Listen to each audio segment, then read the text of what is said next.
Hello दोस्तों। इससे पहले के वीडियो में हमने देखा था कि सिलेबस क्या आने वाला है, कितना सिलेबस कट हो चुका है और हम लोग कैसे प्लान करेंगे जिससे हम लोग कम पढ़ के ज़्यादा से ज़्यादा मैक्सिमम आउटपुट निकाल पाएँ। तो पहले प्लान था हम लोग का कि कोऑर्डिनेट ज्योमेट्री कर लेंगे क्योंकि इजी चैप्टर है, छोटा है, 6 मार्क्स यहाँ से हम लोग फाइनल कर लेते हैं अपना। तो देखो, जितना सिलेबस है उतना ही पढ़ना है। तो कॉन्सेप्ट ऑफ कोऑर्डिनेट ज्योमेट्री, फिर graph of linear equation, distance formula और सेक्शन फार्मूला। तो इस क्लास में हम लोग पढ़ने जा रहे हैं पहला तो ये कॉन्सेप्ट ऑफ कोऑर्डिनेट ज्योमेट्री, फिर ग्राफ ऑफ लीनियर इक्वेशन और डिस्टेंस फार्मूला। डिस्टेंस फार्मूला के साथ हम लोग पढ़ेंगे कोलिनियर पॉइंट्स। ठीक है, इसका दो मेथड मैं बताऊंगा, मेथड 1 और मेथड 2। दोनों मेथड्स में से कोई भी आप यूज़ कर सकते हो।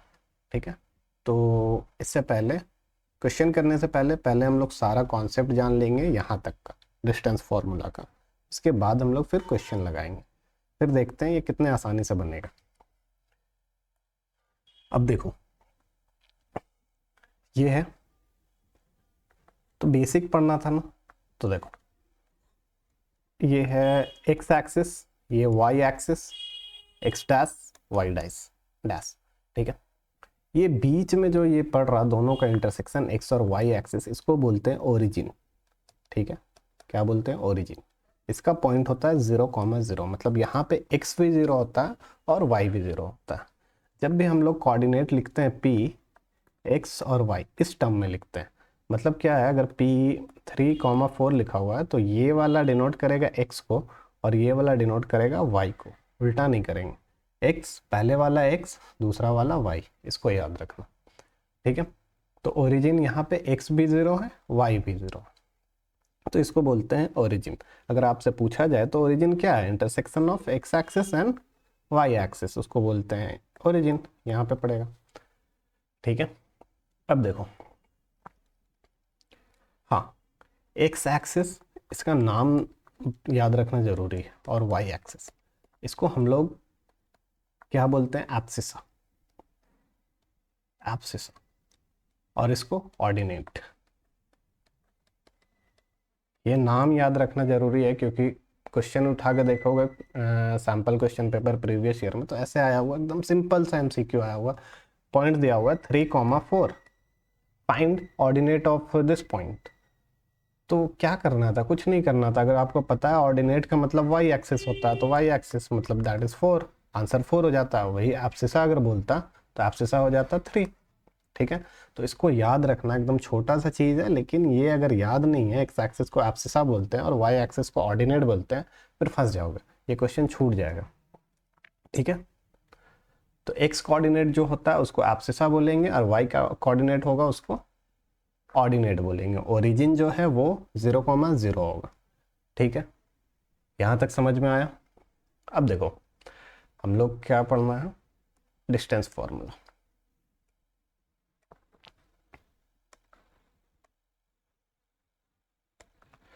चलो यहीं देखते हैं। We have to study distance formula.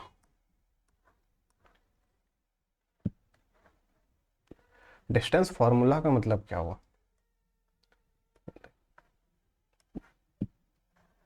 ये एक लाइन है, या समझ लो कि ये एक पॉइंट है और ये एक पॉइंट है, ए और बी। कोऑर्डिनेट में इसका दोनों कोऑर्डिनेट हम लोग को पता होगा। मान लो x1 और y1, इसका कुछ होगा, x2 नाम दे देते हैं और y2 नाम दे देते हैं, कुछ भी होगा। तो अगर इसको हम लोग ज्वाइन करेंगे तो क्या बन जाएगा? एक लाइन बनेगा। इस लाइन का लेंथ कितना होगा? वही तो हो गया डिस्टेंस। तो we have to find A B, A से बी तक का डिस्टेंस कितना है उसको फाइंड करना है, that is only distance formula. देखते हैं कि फॉर्मूला क्या है।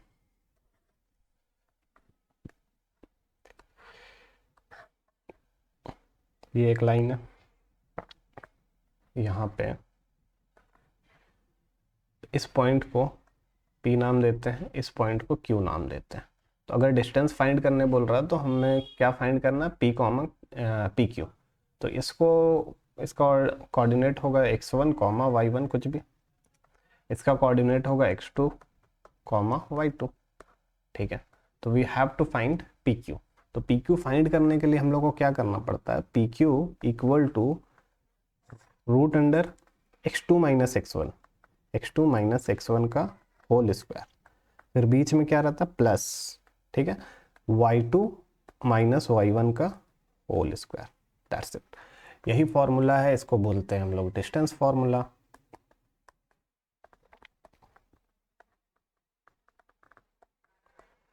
अब डिस्टेंस फॉर्मूला को अगर हम लोग ओरिजिन कर लें कि ये p कॉमा, चलो ऐसे लेते हैं कि यहाँ पे कोई पॉइंट है p, ठीक है, x कॉमा वाई है और यहाँ पे ओरिजिन है। तो ओरिजिन का पता ही है 0,0 होता है। अगर यहाँ पे हम अगर डिस्टेंस फार्मूला लगाएंगे तो x2 माइनस x1 मतलब x माइनस 0 क्या हो जाएगा, x ही हो जाएगा, तो x का स्क्वायर, और y माइनस 0 क्या हो जाएगा, y ही हो जाएगा, y का स्क्वायर। तो यहाँ से अगर हम लोग लिखेंगे ओरिजिन से पॉइंट P तक का डिस्टेंस OP कितना है, x स्क्वायर वाई स्क्वायर। इसको इतना लंबा करने की ज़रूरत नहीं है, कर भी सकते हो, इसको x2 मान लेना, इसको x1 मान लेना, जैसे भी। बट अगर ओरिजिन से पूछे तो इतना लंबा करने की ज़रूरत नहीं है, डायरेक्ट x का स्क्वायर प्लस y का स्क्वायर का रूट निकाल दो, आ जाएगा। ये क्या है, distance of a point P जिसका कोऑर्डिनेट था x comma Y from origin. कहाँ से, ओरिजिन से, क्या होगा, X square plus Y square का अंडर रूट। ठीक है, यहाँ तक समझ में आया, बहुत ही आसान है, डिस्टेंस फार्मूला याद है तो तुम्हारा सारा काम हो जाएगा। देखो याद करने वाला क्या चीज़ है, एक डिस्टेंस फार्मूला याद कर लो, एक एक्स एक्सिस को एब्सिसा बोलते हैं, वाई एक्सिस को ऑर्डिनेट बोलते हैं, ठीक है, बस यही याद करने वाला है। अब यहाँ से हम लोग बढ़ेंगे तो एक इम्पॉर्टेंट कॉन्सेप्ट आता है जो कि है कोलिनियर पॉइंट्स। इसको अच्छे से समझना क्योंकि इससे क्वेश्चन एग्जाम में बहुत आता है। अब देखो कोलिनियर पॉइंट्स का मतलब क्या होता है ना, लीनियर मतलब होता है इन अ सेम लाइन, एक लाइन पे। If all the points lie on the same line, then these points are called collinear। ठीक है, जैसे एक लाइन बना रहा हूँ, इसमें मान लो 3 पॉइंट्स, 1 2 और 3। अगर तीनों पॉइंट सेम लाइन में तो इसे क्या बोलेंगे, कोलिनियर। अगर ऐसे कुछ बन रहा, ये A है, ये B है, ये C है, तीनों पॉइंट क्या सेम लाइन में है, नहीं, तो सेम लाइन में नहीं है तो इसको क्या बोलेंगे, नॉन कोलिनियर। अब यहाँ से एक चीज़ का कॉन्सेप्ट निकल के आता है कि अगर हमको ट्रायंगल फॉर्म करना होगा, if you have to form a triangle, अगर हमें ट्रायंगल फॉर्म करना है तो पॉइंट्स नॉन कोलिनियर होने चाहिए या कोलिनियर होने चाहिए, बताओ। तो हमेशा अगर ट्रायंगल फॉर्म करना है तो points should be non collinear. ठीक है, क्यों, क्योंकि अगर सेम लाइन में होगा तो ये ट्रायंगल कैसे बनेगा, ये एक ही लाइन से ट्रायंगल बना सकते हैं, नहीं, इस वाले से बना सकते हैं ना, यहाँ से इसको जोड़ देंगे तो एक ट्रायंगल बन जाएगा। तो अगर ट्रायंगल फॉर्म करना है तो the point should be non collinear.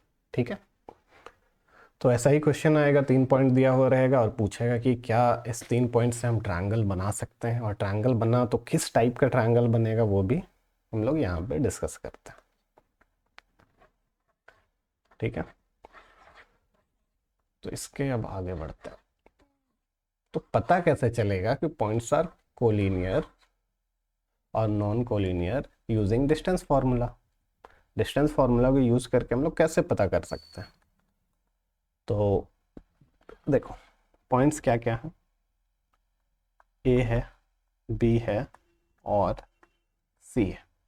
ठीक है, पॉइंट्स आर ए बी और सी। अगर यहाँ से लिखते हैं तो इस दोनों को अगर लेते हैं पहले तो ए बी, फिर इस दोनों को लेते हैं तो बी सी। अगर ए बी और बी सी अगर सेम लाइन में है और ए बी और बी सी को जोड़ेंगे तो क्या आएगा, ए सी आएगा। क्या आएगा, AC आएगा। ठीक है, अगर ऐसा कंडीशन सेटिस्फाई होता, अगर ऐसा कंडीशन सेटिस्फाई होता है तब हम लोग बोल सकते हैं कि यह क्या है, कोलिनियर। लेकिन तुम्हारे दिमाग में आ रहा होगा पॉइंट कि अगर ए इधर रहे, बी इधर रहे, हमको कैसे पता चलेगा कि सीक्वेंस यही है। सीक्वेंस ऐसा भी तो हो सकता है, CBA। ठीक है, तो इसके लिए 3 केसेस बनते हैं, तीनों केसेस को अभी डिस्कस करेंगे। और कैसे तीनों केसेस को तुम चेक कर पाओगे, कैसे कर पाओगे, वो चीज़ सब यहाँ पे भी डिस्कस करते हैं। तो देखो, केस 1,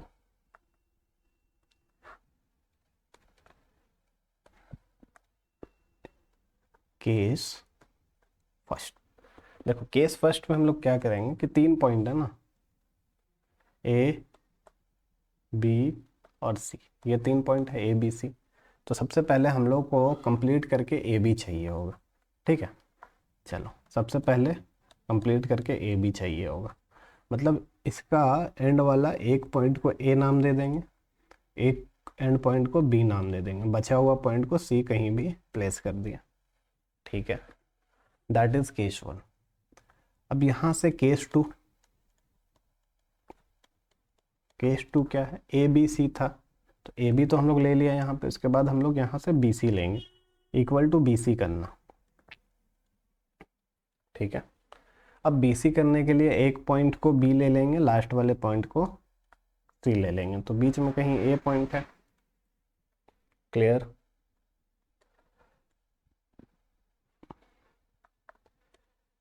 क्या होता है, तीनों केस को हम लोग को चेक करना होता है, और कई स्टूडेंट्स क्या करते हैं, सिर्फ एक ही केस को चेक करते हैं और फिर कोलिनियर या नॉन कोलिनियर वहाँ से डिसाइड कर देते हैं।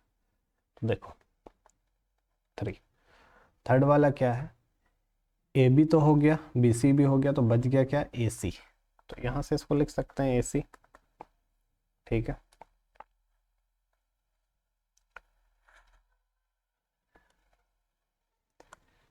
एक पॉइंट को हम लोग नाम दे देंगे A और लास्ट वाले को C, तो बचा B। तो ये 3 केसेस, अगर ये 3 केसेस पूरा होता है तो मतलब ये कोलिनियर है। अब देखो, AB को पूरा करने के लिए क्या क्या जोड़ना पड़ेगा, AC plus BC, AC plus CB, ये जोड़ेंगे। ठीक है,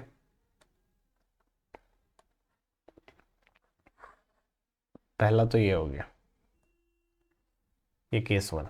दूसरा, BC को करना है, तो BC के लिए BA plus AC, BA plus AC अगर जोड़ेंगे तो क्या आ जाएगा,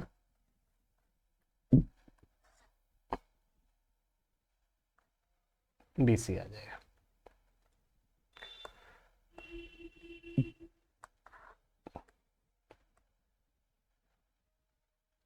ठीक है,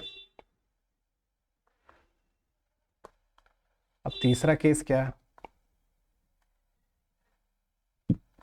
तीसरा केस में चाहिए हमें AB BC, तो AB और BC को जोड़ेंगे तो क्या आएगा, AC आएगा।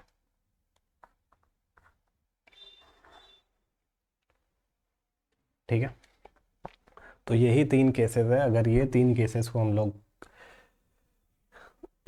प्रूफ कर देंगे तो हम ये प्रूफ कर सकते हैं कि पॉइंट्स आर कॉलिनियर। अगर नॉट इक्वल टू ऐसा आया, इसके इक्वल नहीं आता है, तो फिर क्या होगा, वो पॉइंट्स आर नॉन कॉलिनियर, मतलब उससे ट्रायंगल बनाया जा सकता है। अगर ऐसा कंडीशन है, ऐसा कंडीशन है, तो इससे ट्रायंगल नहीं बनाया जा सकता क्योंकि ये सेम लाइन पे होगा। ठीक है, all points will lie on the same line.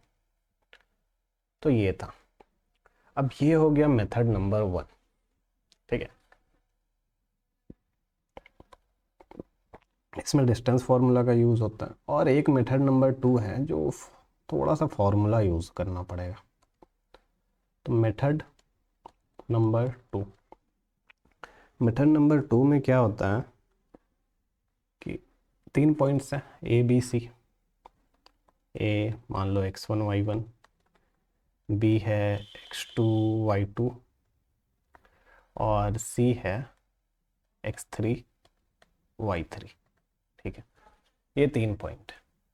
तो यहाँ पे हम लोग को एक्सप्लेन करने के लिए अगर ये इसको कोलिनियर बताना है, पॉइंट्स आर कोलिनियर, मतलब ये फॉर्मूला देखो, x1 है, ये 1 2 3 का साइकिल में चलता है, 1 है तो y का 2 लेंगे, माइनस में y का 3 लेंगे, फिर बीच में प्लस का साइन आएगा, फिर x2, 2 के बाद 3 आता है तो y3, फिर माइनस y1, फिर प्लस में x3, 3 के बाद क्या होगा, रिपीट होगा साइकिल, 1 आ जाएगा, तो y1 माइनस y2। ठीक है, y1 माइनस y2। यहाँ तक समझ में आया होगा। तो ये फॉर्मूला को हम लोग डायरेक्टली यूज़ करके बता सकते हैं पॉइंट्स कॉलिनियर हैं या नहीं। ठीक है, दोनों चल जाएगा। तो इसको भी अच्छा से लिख देता हूँ,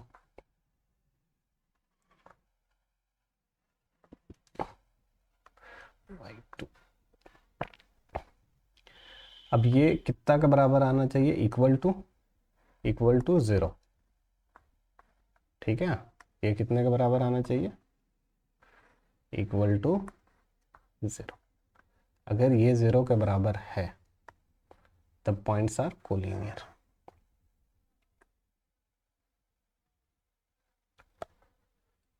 समझ गया।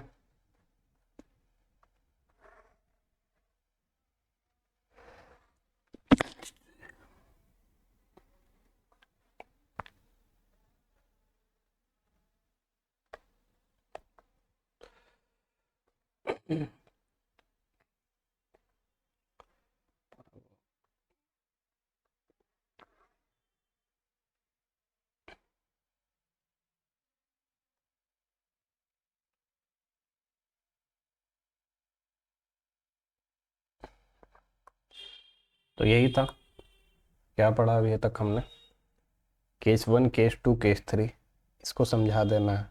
अगर यहाँ से मेरा कोई भी केस फुलफिल हो जाता है तो मतलब पॉइंट्स आर कोलिनियर, अगर तीनों केस फुलफिल नहीं होता है तो points are non collinear. Okay, अब इसमें भी दो मेथड हम यूज़ कर सकते हैं। अब दो मेथड कौन कौन से हैं अभी हम लोग देखें, कौन कौन से दो मेथड है। एक तो है डायरेक्ट ये वाला, जिसको अभी मैं सेलेक्ट कर रहा हूँ, एक तो ये वाला, और एक मेथड क्या है,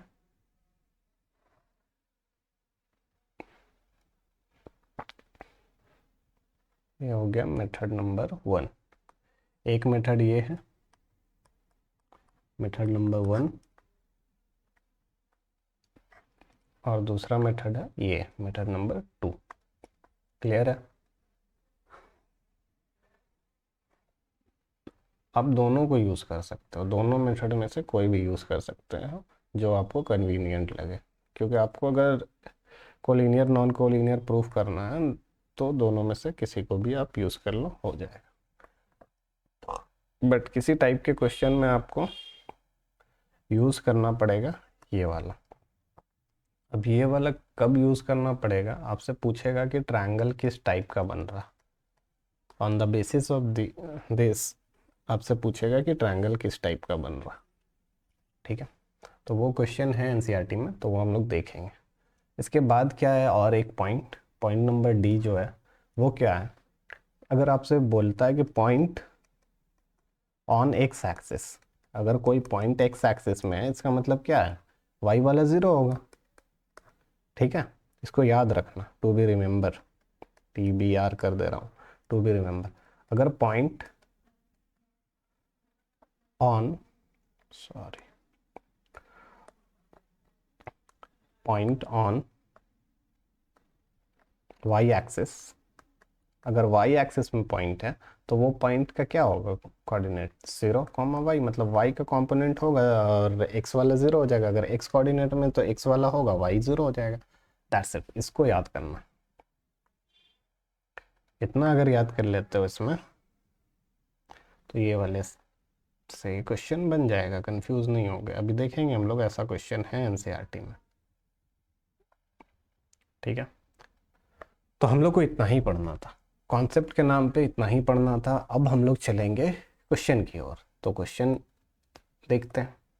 यहाँ से क्वेश्चन स्टार्ट हो रहा, देखो यहाँ से क्वेश्चन स्टार्ट हो रहा ना, तो इसको अभी हम लोग नेक्स्ट वाले वीडियो में करेंगे। अभी तक के लिए ये वीडियो को यहाँ तक मैं रख रहा हूँ, उसके बाद फिर से हम लोग एक्सरसाइज और एग्जाम्पल्स बनाएंगे। ठीक है, चलो थैंक यू वेरी मच।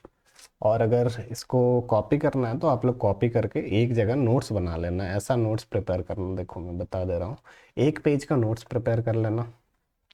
आ गया, एक ही पेज का नोट्स प्रिपेयर कर लेना, हो जाएगा। और नोट्स अभी खुला हुआ नहीं है।